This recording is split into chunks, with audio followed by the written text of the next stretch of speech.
As I reach inside and dare to be great, I dance, I yell, and I celebrate. Hi, welcome back to another amazing episode of Breakthroughs Before Breakfast. My name is Andrew the Great, and this week we're going to be discussing an idea that many people strive for, but few actually accomplish. Mastery. What is mastery?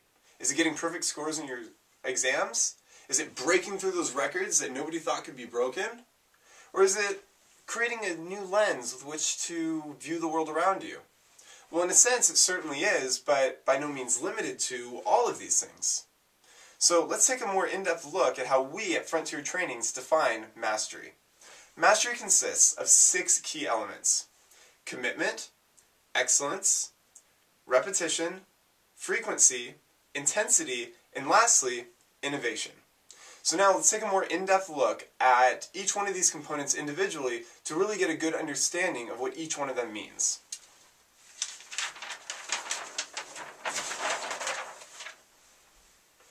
Commitment. Simply put, commitment is doing the thing that you said that you would do long after the spirit and the excitement of having made that decision has worn off.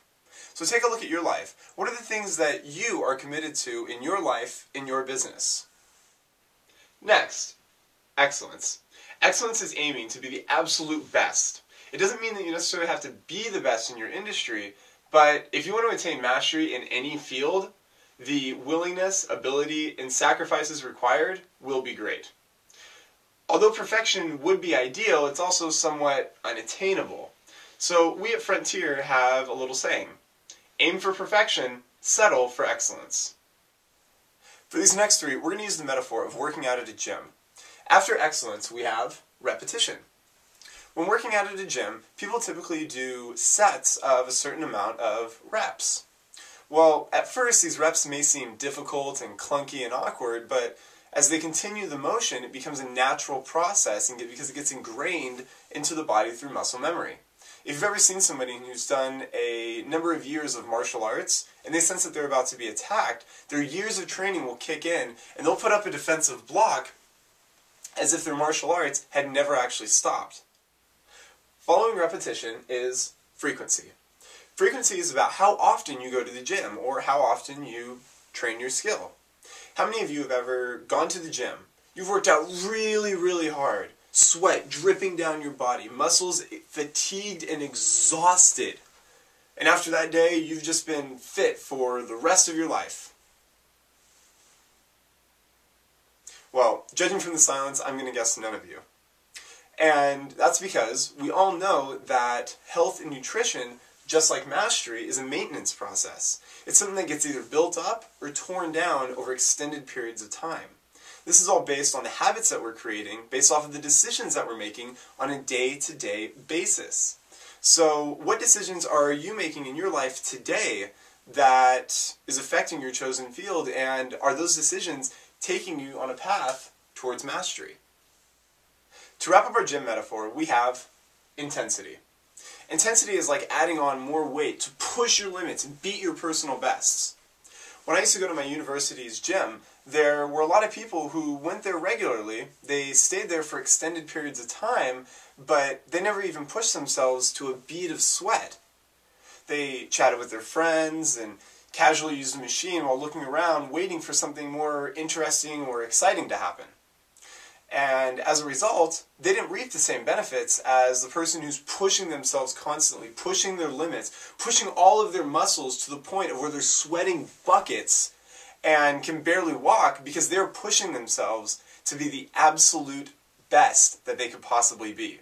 That is what intensity is about. Lastly, once the rest of these elements are in place, the true mark of mastery shows its face: innovation. Innovation is coming up with brand new ideas for already existing marketplaces, or creating new ideas for brand new marketplaces that either maximize results or maximize efficiency. Typically, this means creating a system that allows other people to follow this system, producing the same results using this new method. This week's world leader is one of the best and most well-respected artists of all time. This week's world leader, a true master in his field, Michelangelo. Born March 6, 1475, Michelangelo passed away in February of 1564. Michelangelo was an Italian Renaissance painter, sculptor, architect, poet, and engineer. Despite making few forays beyond the arts, his versatility in the disciplines he took up was of such high order that he is often considered a contender for the title of the archetypal Renaissance man, along with his fellow rival and fellow Italian, Leonardo da Vinci. Michelangelo's output in every field during his long life was prodigious. When the sheer volume of correspondence, sketches, and reminiscences that survive is also taken into account, he is the best documented artist of the 16th century. Two of his best-known works, the Pietà and David, were sculpted before he turned 30. Despite his low opinion of painting, Michelangelo also created two of the most influential works in fresco in the history of Western art, the scenes from Genesis on the ceiling and the Last Judgment on the altar wall of the Sistine Chapel in Rome. One of the qualities most admired by his contemporaries was his terribilità, a sense of awe-inspiring grandeur. It was the attempts of subsequent artists to imitate Michelangelo's impassioned and highly personal style that resulted in Mannerism, the next major movement in Western art after the High Renaissance. He believed that every stone had a sculpture within it, and that the work of sculpting was simply a matter of chipping away all that was not part of the statue. Working for days on end in the same clothes and sleeping in his boots were commonplace happenings for the artist. It had been said that he was sculpting up until the week before he passed away. That is the level of dedicated action that it takes to truly be a master in your field. Thanks for watching. Be sure to tune in next week with another amazing episode of Breakthroughs Before Breakfast. But first, my challenge to you for this week is to comment below on what path of mastery are you going to be starting to commit to. How are you going to be implementing commitment, excellence, repetition, frequency, intensity, and innovation? We're looking forward to your comments. Thanks again. We'll see you next week on Breakthroughs Before Breakfast.